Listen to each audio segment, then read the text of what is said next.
आज मेरे बेटे की दूसरी शादी थी। उसकी पहली शादी का क्या हुआ, मैं उसे भूल जाना चाहती थी। वह बड़ी अजीब घटना थी, लेकिन आज उसकी दूसरी शादी थी। मुझे यकीन था कि वह मेरे बेटे का ख्याल रखेगी। मेरा बेटा बहुत बड़े कंपनी में काम करता था और देखने में भी बहुत हैंडसम और स्मार्ट था। वह इस परिवार का इकलौता वारिस था। सभी उसे बहुत प्यार करते थे, इसीलिए किसी को भी यह बात अजीब नहीं लगती थी। मुझे अजीब इसलिए लगती थी कि मैं उसकी माँ थी। उसकी शादी इतनी जल्दी हो रही थी और मेरा दिल जोर जोर से धक धक कर रहा था। रात जैसे जैसे नजदीक आ रही थी, मेरा दिल भी उतना ही तेजी से धड़क रहा था और मैं चिंतित हो रही थी।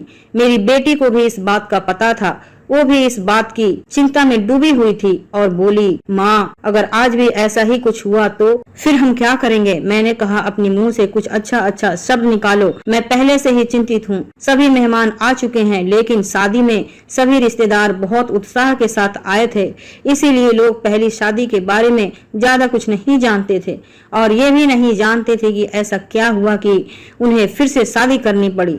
मेरा बेटा इस शादी से बहुत खुश था।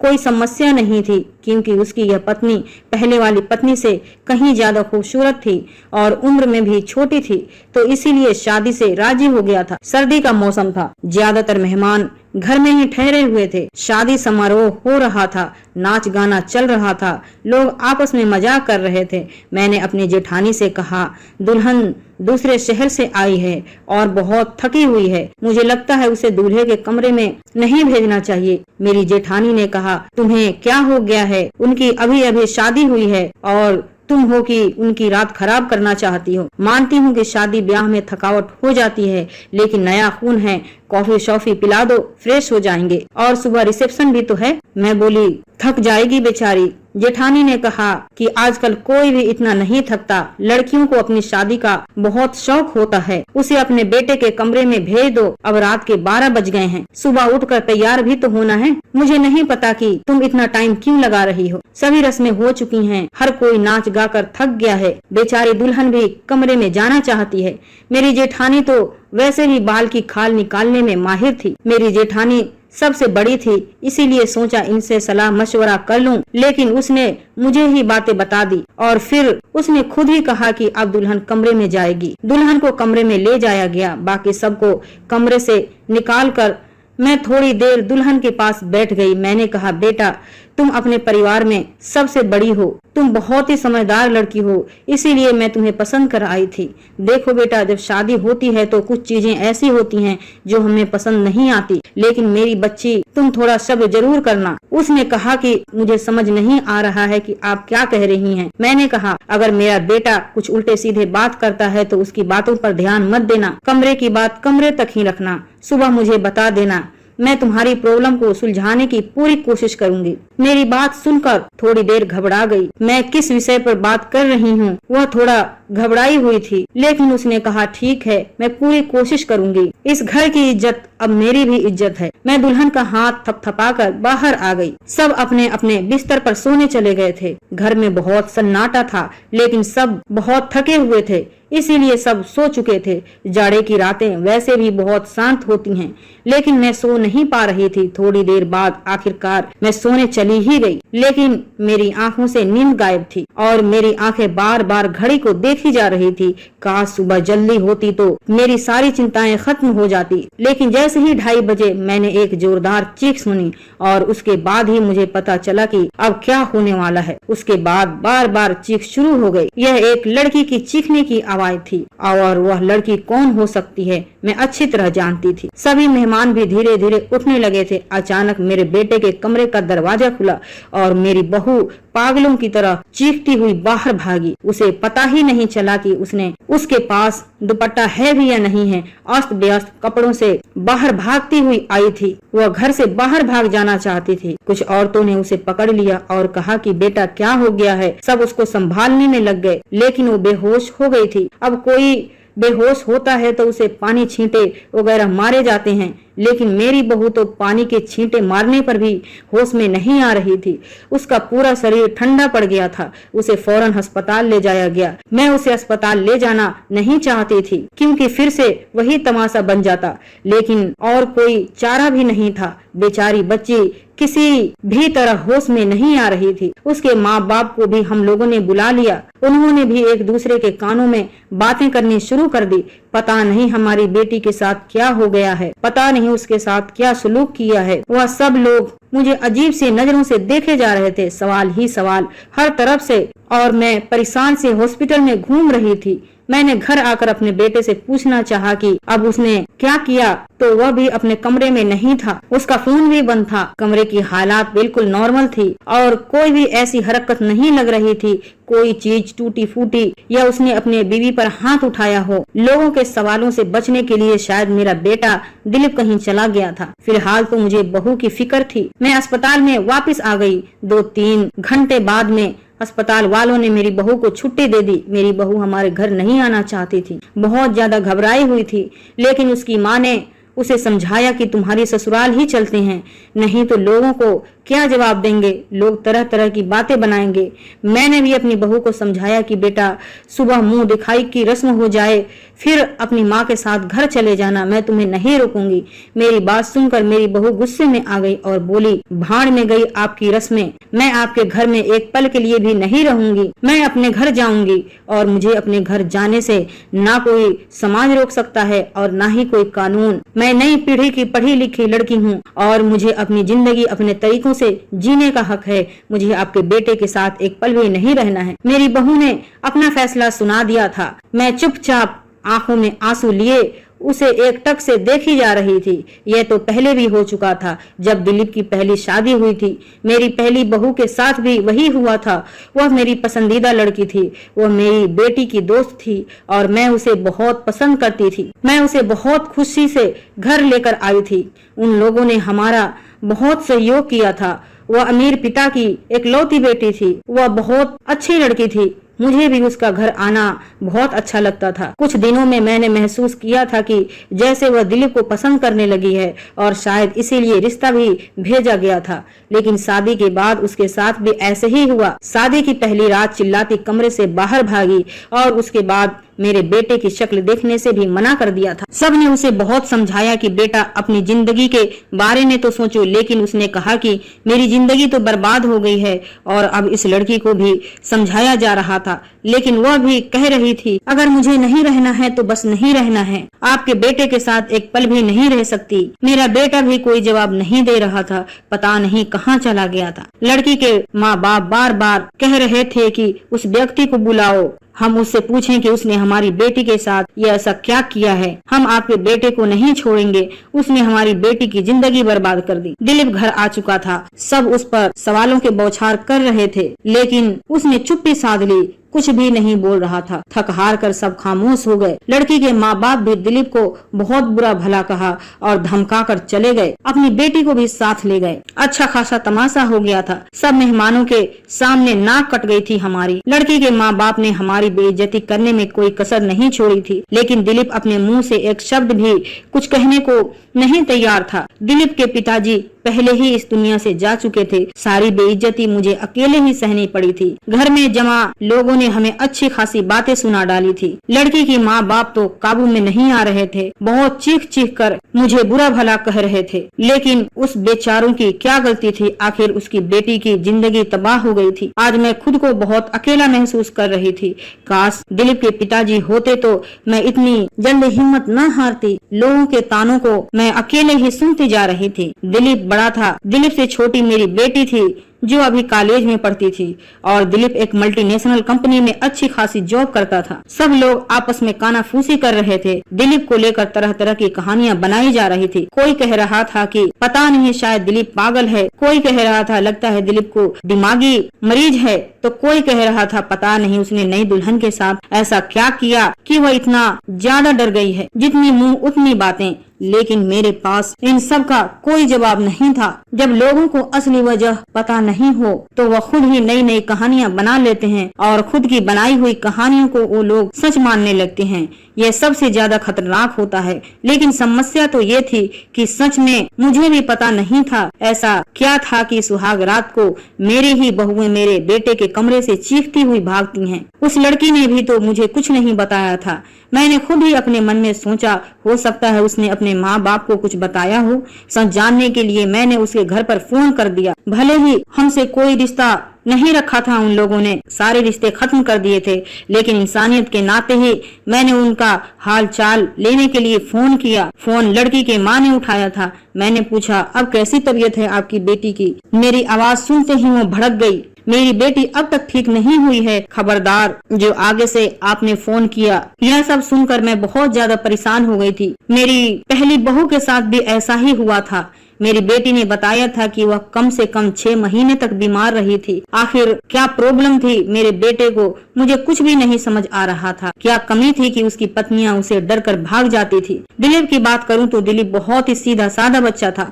बचपन से ही कम बोलने वाला था, लेकिन उसके अंदर कोई भी ऐसी हरकत नहीं थी जो अब नॉर्मल होती। दिलीप मेरी पहली संतान था। हमने उसे बहुत लाड प्यार से पाला था, लेकिन हमारे इतना लाड प्यार देने के बावजूद भी वह नहीं बिगड़ा था। हाँ, उसे अपनी सुंदरता पर घमंड जरूर था। वह कहता था मेरी खूबसूरत और मेरा स्मार्टनेस के आगे सब पानी भरते हैं। उसको पहनने का बहुत शौक था। अच्छे अच्छे ब्रांडेड कपड़े पहनता, पढ़ाई में भी सबसे ऊपर था। नौकरी टाइम से मिल गई थी। अपनी बहन के लिए एक जिम्मेदार भाई था। अपनी बहन शीला को कॉलेज लेकर जाता और वापस लेकर आता। घर में खर्च के लिए भी पैसा देता। कभी मुझसे ऊंची आवाज में बातें नहीं करता। उसके दोस्त भी कोई ऐसे वैसे नहीं थे जो मैं कहती कि गलत संगत में पड़ गया है। कोई नशा भी नहीं करता था। बस उसके कुछ गिने चुने ही दोस्त थे।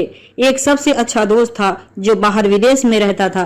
कभी कभी उससे फोन पर बात हो जाया करती थी। मुझे भी अपने दोस्तों से बात करवा देता था। कभी कभी मुझे भी कहता कि क्यों न हम शीला की शादी इसी से कर दें। बहुत ही अच्छा लड़का है। कुल मिलाकर सब नॉर्मल ही था, लेकिन ये जो 2 बार हुआ बिल्कुल भी नॉर्मल नहीं था। पता नहीं मेरे बेटे में क्या कमी थी। ऐसा क्या करता था अपने पत्नियों के साथ कि वह भाग जाती थी। दिन धीरे धीरे आगे सरकते गए। दिलीप थोड़ा नॉर्मल हो चुका था। अब घर में थोड़ी बहुत बातें करने लगा था। इस बार मैंने सोचा कि दिलीप की तीसरी शादी कराऊं और ऐसी लड़की से कराऊं जो मुझे बताए कि आखिर सुहागरात के कमरे में दिलीप ऐसा क्या करता है कि दुल्हनें भाग जाती हैं। दिलीप की दोनों पत्नियों से तलाक हो चुकी थी। मैं चाहती थी कि ये जो बहू आए मेरे घर में ही रहे, यहाँ से भाग कर न जाए। मैं किसी की जिंदगी बर्बाद नहीं करना चाहती थी, क्योंकि मैं भी एक बेटी की माँ थी और ये भी अच्छी तरह जानती थी कि तलाक का धब्बा एक लड़की के लिए कितना बड़ा बदनामी होता है। बहुत सोच समझने के बाद इस नतीजे पर पहुंची कि मैं दिलीप की शादी एक तलाकशुदा विधवा से करवाऊंगी, जिसकी पहले से शादी हो चुकी हो और वह तलाकशुदा हो या फिर विधवा हो। और जल्दी मुझे एक ऐसी लड़की भी मिल गई। लड़की के घर वालों को ही शादी की जल्दी थी, इसीलिए उन्होंने भी ज्यादा छानबीन नहीं की। लड़की बहुत ज्यादा सुंदर नहीं थी, बस ठीक ठाक थी। दुबली पतली और सामान्य से नए नक्शे वाली लड़की थी। मैंने लड़की वालों को बताया कि मेरे बेटे की शादी हो चुकी है और मेरे बेटे की पहली पत्नी कुछ समय ही रही, फिर वह छोड़कर चली गई थी। थोड़ा बहुत झूठ बोलना पड़ा, क्योंकि सच बताने की स्थिति में मैं बिल्कुल नहीं थी। लड़की वाले शादी के लिए राजी हो गए थे। मैंने दिलीप को लड़की की फोटो दिखाई तो उसने शादी के लिए साफ इनकार कर दिया। मुझे शादी नहीं करनी है। इतनी आम शक्ल सूरत वाली लड़की, मुझे इससे शादी बिल्कुल नहीं करनी है। दिलीप की बात सुनकर मैंने डांटते हुए कहा था, तुम चुप हो जाओ। जिस तरह तुम्हारी हरकतें हैं ना, उन हरकतों के चलते तो तेरी कभी भी शादी नहीं होनी चाहिए। लेकिन मैं एक माँ हूँ, सोचती हूँ कब तक बैठी रहूंगी और तेरा ध्यान कब तक रखूंगी। मेरे जाने के बाद कोई तो ऐसा हो जिसके साथ तू अपनी जिंदगी गुजार सके। बोलते बोलते मेरी आंखों में आंसू आ गए। मेरे आंखों में आंसू देखकर दिलीप चुप हो गया। शादी के लिए रजामंदी दे दी और अपने कमरे में चला गया। कहीं न कहीं दिलीप के दिल में चोर जरूर था। वह मुझसे नजरें चुरा रहा था, लेकिन इस बार मैंने तय कर लिया था कि मैं सच जान कर रहूंगी। मैंने पहले ही सोच लिया था कि इस बार मैं लड़की को अपने भरोसे पर लूंगी। लेकिन उसे यह नहीं बताऊंगी कि पहले उसकी पत्नियां डरकर भाग गई थी। उसे प्यार से समझा दूंगी, उसे भरोसा दिला दूंगी अगर कुछ ऐसी वैसी बातें है तो मुझे बताए, मैं उस समस्या का समाधान जरूर करूंगी। इस बार शादी का प्लान मुझे बहुत सादगी से करना था और फिर मैंने बहुत ही सादगी से दिलीप की शादी कर दी। लड़की का नाम प्रियंका था, बहुत ही प्यारी बच्ची थी। मेरी बेटी ने मना भी किया था कि मम्मी रहने दो, भाई की उसी के हाल पर छोड़ दो, लेकिन मैंने उसे समझाया था कि बेटा हो सकता है कि तेरे भाई के साथ कुछ मसला हो जिसे सुलझाना हमारा फर्ज है। खैर शादी निपट गई। इस बार मैंने ज्यादा मेहमानों को नहीं बुलाया था। घर में कुछ ही मेहमान थे जो कि मेरे रिश्ते में नहीं थे। मेरे कुछ जानने वाले और मेरे सहेलियां वगैरह थी और उनके परिवार वाले थे। प्रियंका को मैंने दिलीप के कमरे में ले गई। उसे बेड पर बिठाते हुए प्रियंका के हाथ को अपने हाथों में लिया और उसके हल्के से दबाते हुए बोली, प्रियंका बेटा, मुझे तुमसे बहुत ही जरूरी बात करनी है, बहुत ही ध्यान से मेरी बात सुनो। प्रियंका आश्चर्य से मुझे देखने लगी कि भला ऐसे कौन सी जरूरी बात है जो अभी करनी है। मैंने प्रियंका को समझाते हुए कहा, बेटा दिलीप शादी के लिए राजी नहीं था। बहुत ही मुश्किल में मैंने उसे शादी के लिए तैयार किया है। हो सकता है मेरा बेटा कुछ अजीबोगरीब हरकतें करे और तुम्हें डराने की कोशिशें करे जिससे कि तुम उसे छोड़कर भाग जाओ, लेकिन बेटा तुम्हें डरना नहीं है। जो भी हो सब कुछ मुझे बता देना, बस तुम्हें उसके डराने धमकाने में, उसकी बातों में आने की जरूरत नहीं है। प्रियंका ने मेरी बातों को सुनकर हाँ में सर हिला दिया। मैं थोड़ी संतुष्ट हो गई थी और प्रियंका को आराम करने का बोलकर मैं बाहर आ गई थी। मैं अपने कमरे में गई। वहाँ हर हाल में मैं सोने की कोशिश करने लगी पर मुझे नींद नहीं आ रही थी। सोफे पर बैठ गई। मेरी बेटी शीला को मैंने अपने कमरे में भेज दिया कि तुम जाओ, सो जाओ, बहुत रात हो चुकी है। शीला कमरे में जा चुकी थी, लेकिन जाते जाते उसने कहा था कि मम्मी जी आप जो भी कर रही हैं गलत कर रही हैं। आप हर समस्या का समाधान सादी ही समझती हैं। आपको किसी की बेटी की जिंदगी बर्बाद नहीं करना चाहिए। शीला जा चुकी थी। मैं सोफे पर लेटी दिल ही दिल में अपने भगवान को याद कर रही थी और दुआ मांग रही थी कि हे भगवान ये रात अच्छे से बीत जाए। बहुत ही खामोशी थी। ऐसा लग रहा था जैसे तूफान आने से पहले की खामोशी हो। घड़ी टिक टिक टिक टिक कर रही थी और मेरे सर पे हथौड़े की तरह लग रही थी। मैं अपने भगवान को मनाने में लगी हुई थी। तभी वही हुआ जिसका मुझे डर था। प्रियंका चीखते हुए बाहर आई थी और पागलों की तरह घर से बाहर भाग जाना चाहती थी। मैंने जैसे तैसे करके उसे गेट से अंदर लिया। मैंने उसे जैसे तैसे समझाकर थोड़ा सा शांत किया। प्रियंका बोलने की स्थिति में बिल्कुल नहीं थी। वह जब थोड़ा शांत हुई तो बदहवासी में बोली कि आपको अपने बेटे की पहले मेडिकल जांच करा लेनी चाहिए थी। अगर आप पहले ऐसा कर लेती तो आपको और मुझे यह दिन देखने की जरूरत नहीं पड़ती। प्रियंका बहुत ही समझदार बच्ची थी। उसके पास तो दूसरा कोई ऑप्शन भी नहीं था। वह तो हर हाल में शादी को निभाना चाहती थी, लेकिन प्रियंका ने शादी को नहीं निभाया और वह दिलीप को छोड़कर चली गई। दूसरे दिन प्रियंका के घर से फोन आया कि अपने बेटे से कहकर हमारी बेटी को तलाक दिलवा दो, नहीं तो हम ये काम अदालत से भी कर सकते हैं। मैं सदमे की हालत में फोन पकड़े सोफे पर बैठ गई। यानी कि अब दिलीप को कोई भी मजबूरी में अपनाने के लिए भी तैयार नहीं था। पहले जो भी मैं बहुएं लाई थी वो अमीर घराने की और सुंदर और पढ़ी लिखी थी, लेकिन प्रियंका तो विधवा थी, गरीब घराने की थी और ज्यादा सुंदर भी नहीं थी। प्रियंका को मैंने पहले ही सब कुछ समझा दिया था, तभी भी इतना ज्यादा बदहवास हो गई थी। आखिर ऐसा क्या कमी थी मेरे बेटे में? हम जो जेवरात दुल्हन को देते थे, दुल्हन के घर वाले शादी के दूसरे ही दिन वापस कर देते थे। मैं तो दहेज भी नहीं लेती थी, फिर भी ऐसा क्या था? खूबसूरत और पढ़े लिखे अमीर लड़के को छोड़कर भी लड़की भाग जाती थी। मेरा दिल दिमाग सोच सोच कर फटा जा रहा था। कैसे पता लगाएं कि आखिर बात क्या है? दिलीप भी अपने मुंह से कुछ कहने को तैयार नहीं था। जब भी इस बारे में मैं कुछ बातें करने की कोशिश करती, वह उठकर बाहर चला जाता था, मुझे बात करने का मौका ही नहीं देता। अब मैं हर वक्त दिलीप पर नजरें रखने लगी थी, उसकी एक एक हरकत पर ध्यान देती। शायद कुछ तो ऐसा सबूत मिले जिससे मैं सुराग तक पहुंच सकूं, लेकिन उसके हाव भाव से कभी ऐसा लगा ही नहीं कि उसमें कुछ अब नॉर्मल भी है। एकदम नॉर्मल लड़कों की तरह था जैसे और लड़के होते हैं। मुझे कोई रास्ता दिखाई नहीं दे रहा था। एक दिन मैं तंग आकर दिलीप के दोस्त को फोन लगाया। मैंने उससे पूछा, सोनू तुम दिलीप के इकलौते ऐसे दोस्त हो जो दिलीप के बारे में सब जानते हो? सोनू ने बताया कि आंटी, दिलीप अपने दिल की बात मुझसे कभी कभी भी शेयर नहीं करता है। अपनी शादी के बारे में भी कुछ नहीं बताया है। वो तो मैं आपके मुंह से सुन रहा हूँ कि उसकी 3 शादी हो चुकी है और किसी के साथ भी अच्छे से नहीं निभाया है। लेकिन सोनू की बात सुनकर मैं हैरान रह गई कि उसने अपने दोस्त को अपने बारे में भी कुछ नहीं बताया था और बस यही बात मुझे अजीब लगी। सोनू उसका बचपन का दोस्त है, जो कि उसका सबसे अच्छा दोस्त है, लेकिन शायद उसने ये बात नहीं बताया होगा कि वह शर्मिंदा नहीं होना चाहता था। शादी की रात को पत्नियों का भाग जाना, वो भी 3 पत्नियों का भाग जाना, बड़ा अजीब मसला था। धीरे धीरे 6 महीने गुजर गए। घर में सब कुछ नॉर्मल चल रहा था, लेकिन दिलीप को लेकर मैं बहुत ज्यादा परेशान थी। मैंने एक बार फिर दिलीप की शादी के लिए सोची और इस बार मैंने ठान लिया कि सच्चाई चाहे कुछ भी हो, मैं जानकर ही रहूंगी। इस बार मैंने लड़की को सब कुछ बता दिया, कुछ भी नहीं छुपाया। और लड़की भी किसी ऐसी घर से थी जिसे शादी की सबसे ज्यादा जरूरत थी, क्योंकि यह लोग बहुत गरीब थे और उसके घर में उसके 2 छोटे भाई थे।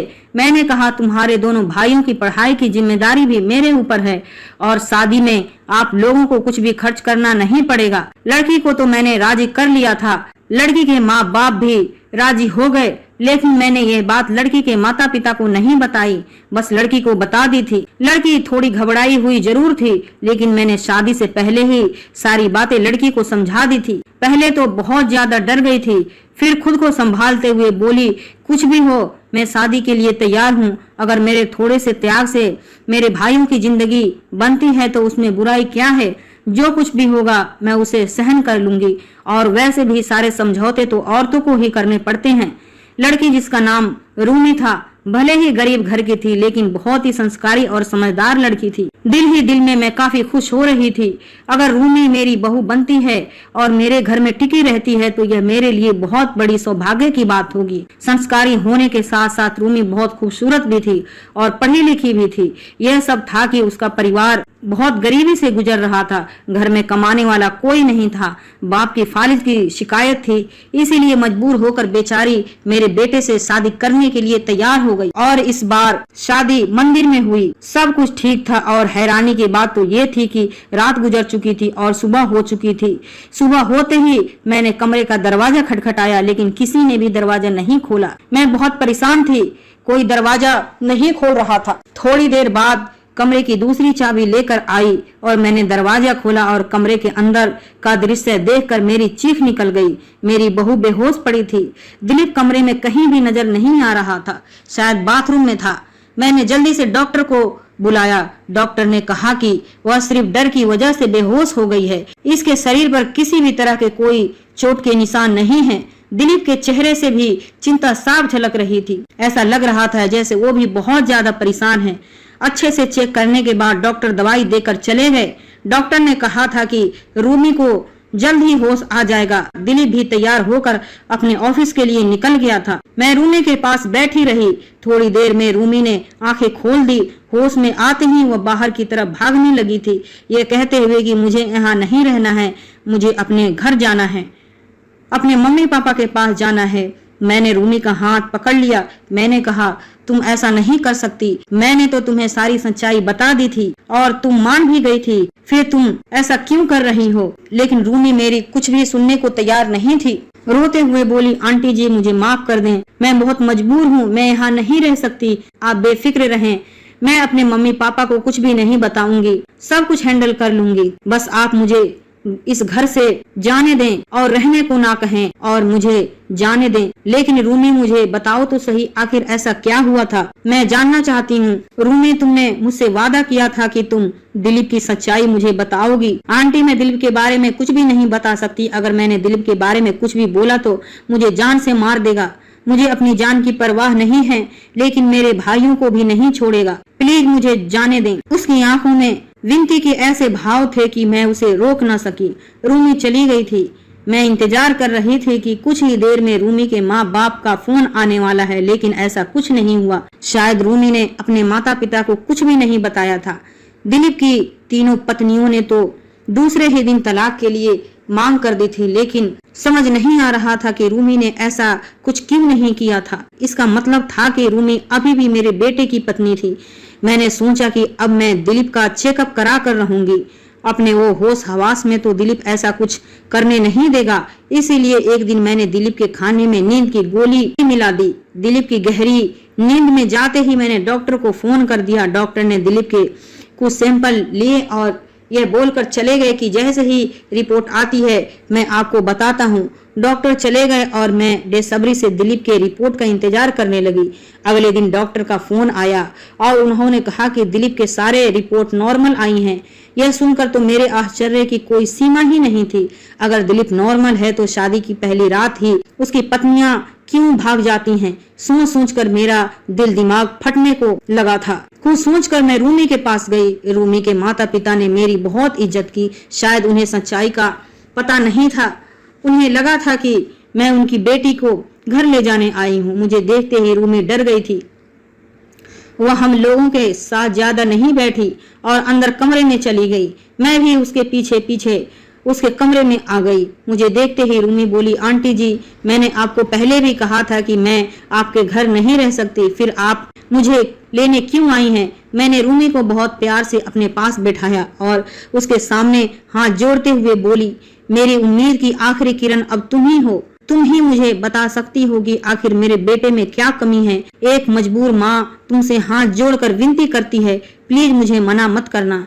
मेरी आंखों में आंसू और मेरे जुड़े हुए हाथ लेकर रूमी ने मेरे हाथों को थाम लिया और बोली, आंटी जी, मैं मजबूर हूँ, प्लीज आप मेरे सामने हाथ मत जोड़ें। जब रूमी किसी तरह सच्चाई बताने के लिए राजी नहीं हुई तो फिर मैंने रूमी से कहा कि ठीक है, तुम अपने मुंह से कुछ मत बताओ, मैं खुद अपने आंखों से देख लूंगी, लेकिन तुम मेरी मदद तो कर ही सकती हो ना। तुम आज की रात मेरे बेटे के कमरे में फिर से रुक जाओ, मैं सारी सच्चाई अपने आंखों से देख लूंगी। पहले तो रूमी डरती रही, लेकिन मेरे बहुत समझाने पर कि मैं तुम्हारे साथ ही रहूंगी, तुम्हें कुछ नहीं होगा, वह मान गई थी। मैं रूमी को अपने घर में ले आई। उसके माता पिता ने बहुत खुशी से अपनी बेटी के विदा किया था। एक बार फिर से रूमी को दुल्हन बनाकर मैंने दिलीप के कमरे में बिठा दिया था। दिलीप को मैंने पहले ही फोन कर दिया था कि रूमी घर आ गई है, तुम भी ऑफिस से जल्दी आ जाना, आज मैं घर पर नहीं हूँ, तुम्हारी मौसी की तबीयत खराब है, मैं वहाँ जा रही हूँ और रात भर वहीं रहूंगी। मेरी बात सुनकर दिलीप ने सिर्फ हाँ में सर हिलाया था और फोन काट दिया था। दिलीप के कमरे में ही छिपकर बैठ गई थी। आज सब कुछ मैं अपने आंखों से देख लेना चाहती थी। कुछ देर में दरवाजा खुला था और अंदर कमरे में दिलीप दाखिल हुआ। उसने एक नजर सजी सौरी बैठी रूमी पर डाली थी और बिना कुछ कहे बाथरूम में घुस गया था। रूमी डरी सहमी बैठी थी कि जैसे अभी उठकर भाग जाएगी। मैं भी सांस रोककर आने वाली सिचुएशन के लिए मैं खुद को तैयार कर रही थी कि तभी अचानक बाथरूम से किसी औरत के चीखने की आवाज आने लगी थी। आवाज सुनते ही रूमी बेड से उतरकर नीचे खड़ी हो गई थी। डर से थर-थर कांप रही थी। मैं हक्का बक्का एक तरफ खड़ी सी देख रही थी। मैं बेहोश होते होते बची। अंदर तो दिलीप गया था, ये औरत की आवाज क्यों? तभी दिलीप बाहर निकला और दिलीप को देखते ही मैं दोबारा बेहोश होते होते बची। उसने अपना हुलिया एकदम से बदल लिया था। उसने औरतों जैसे कपड़े रखे थे, बहुत बेहुदा सा लग रहा था और बहुत डरावना मेकअप कर रखा था। आंखों में जैसा खून उतरा हुआ था। आवाज भी लड़की की तरह ही निकाल रहा था। तुमसे मना किया था, मेरी जिंदगी में दोबारा मत आना, तुमने मेरी बात नहीं मानी, अब तुम अपनी मौत की जिम्मेदार खुद ही होंगी। ये सब दिलीप कह रहा था। रूमी से बहुत भयानक हंसी हंस रहा था। दिलीप रूमी की तरफ बढ़ा। रूमी चीख मारती हुई मेरे पास आ गई। मैं भी बाहर आ गई थी। दिलीप को रोकने की कोशिश कर रही थी। दिलीप, क्या हो गया तुम्हें? तुम होश में तो हो? दिलीप ने मुझे जोर से धक्का दिया था। कौन दिलीप? मैं उर्मिला हूँ, उर्मिला नाम है मेरा। मैंने मौका देखकर रूमी को कमरे से बाहर भगा दिया और इससे पहले दिलीप फिर से मेरे पास आता, मैं भी कमरे से बाहर निकल गई और कमरे को बाहर से बंद कर दिया था। दिलीप की भयानक हंसी मुझे बाहर तक सुनाई दे रही थी। मैंने डरी सहमी रूमी को अपने सीने से लगा लिया था। हालांकि मैं खुद भी बहुत ज्यादा सदमे में थी। रूमी बोल रही थी, आंटी जी, मुझे नहीं मरना है, दिलीप मुझे जिंदा नहीं छोड़ेगा। उसने कहा था अगर मैंने किसी को भी कुछ बताया तो मुझे मार डालेगा, साथ ही मेरे भाइयों को भी नहीं छोड़ेगा। मुझे और मेरे भाइयों को बचा लो आंटी जी, कुछ नहीं होगा रूमी, तुम शांत हो जाओ, मैं सब कुछ संभाल लूंगी। मेरा दिमाग थोड़ा काम करना शुरू किया तो सबसे पहले ख्याल आया मेरे दिल में, यही आया कि शायद दिलीप पर किसी भूत का साया है। रात बहुत हो चुकी थी। रूमी को मैंने अपने रूम में सुला दिया था। सुबह उठते ही सबसे पहले मैंने अपनी फैमिली डॉक्टर को फोन किया था। 8 बजे डॉक्टर हमारे घर पर थे। मैंने उन्हें सारी हालात से अवगत कराया। साथ ही मैंने डॉक्टर से ये भी कहा कि मुझे लगता है दिलीप पर किसी भूत का साया है। मेरी बात सुनकर डॉक्टर ने कहा था, मुझे नहीं लगता यह किसी भूत का साया है, मुझे तो दिलीप दिमागी मरीज लगता है। उस पर पागलपन के दौरे पड़ते हैं। ऐसे मरीज किसी मूवी या किसी कहानी में डूब जाते हैं और उसी कैरेक्टर में खुद को उतार लेते हैं। लेकिन आप टेंशन न लें, इस मर्ज का इलाज है मेरे पास। अपनों के प्यार से और कुछ दवाइयों के जरिए मरीज ठीक हो जाता है। थोड़ा टाइम लगता है, बस मरीज बिल्कुल पूरी तरह ठीक हो जाता है। नई दुल्हन को देखकर दिलीप पर पागलपन के दौरे पड़ते हैं और यह दौरे दिलीप को क्यों पड़ते हैं, इसका सुराग उसके कमरे से ही मिलेगा। एक बार सुराग हाथ लग जाए तो उसका इलाज हम अच्छे से कर सकेंगे। डॉक्टर मुझे तसल्ली देकर चले गए थे। रूमी अब जग चुकी थी, रात से थोड़ा सामान्य लग रही थी। मैंने उसे नाश्ता कराया और अपने पास बिठाकर समझाने लगी। ठीक 10 बजे के करीब दिलीप के दरवाजे पर खटखट की आवाज आ रही थी। मैंने अपने हाथों से दरवाजा खोला था। रूमी को मैंने कमरे के अंदर भेज दिया था। दिलीप एकदम तरोताजा खड़ा था। ऐसा लग ही नहीं रहा था जैसे उसे कुछ हुआ हो। मुझे देखते ही नाराजगी से बोला, क्या मम्मी, मेरा दरवाजा बाहर से किसने बंद किया था? मुझे ऑफिस के लिए लेट हो रहा है। मैं एकदम नॉर्मल से बातें कर रही थी।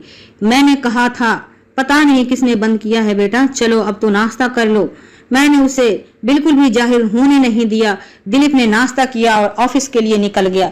दिलीप के ऑफिस निकलते ही सबसे पहले मैं दिलीप के कमरे में गई, उसकी तलाशी ली। मुझे ज्यादा मेहनत नहीं करनी पड़ी। सामने बेड पर ही मुझे कुछ किताबें दिखी।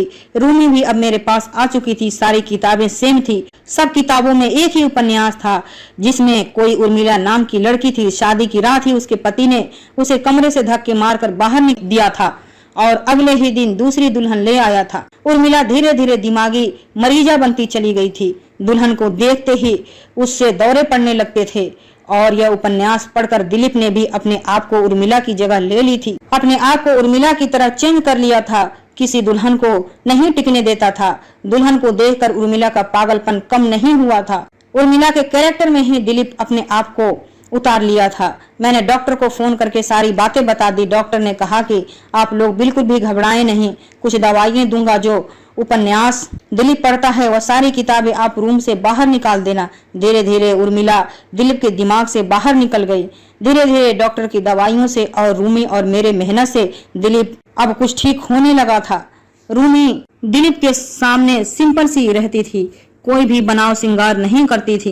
धीरे धीरे दिलीप का व्यवहार में बहुत बदलाव आने लगा था। उसकी आंखों में रूमी के लिए प्यार दिखने लगा था। इलाज चलते चलते आज पूरे 3 साल हो चुके हैं। रूमी और दिलीप का एक लड़का भी है। रूमी और दिलीप बहुत अच्छे से रहते हैं। अब दिलीप की बीमारी बिल्कुल ही खत्म हो चुकी है। अब हमारा परिवार बहुत सुखी से रहता है। हमारे परिवार को अब किसी की नजर न लगे। दोस्तों, ये कहानी कैसी लगी कमेंट में मुझे जरूर बताएं। फिर मिलते हैं।